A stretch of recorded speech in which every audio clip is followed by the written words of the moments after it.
گھر میں داخل ہونے اور اس سے نکلنے کی سنتیں۔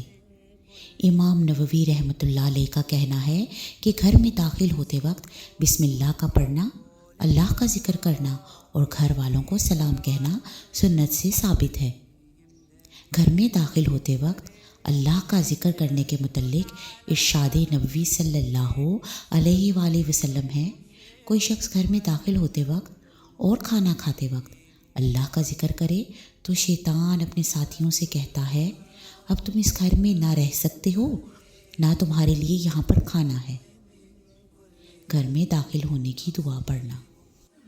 اللهم إني أسألك خير المولد وخير المخرج، بسم الله ولدنا وبسم الله خرجنا وعلى الله ربنا توكلنا۔ اے اللہ، میں تجھ سے گھر میں داخل ہونے اور گھر سے نکلنے کی بہتری کا سوال کرتی ہوں۔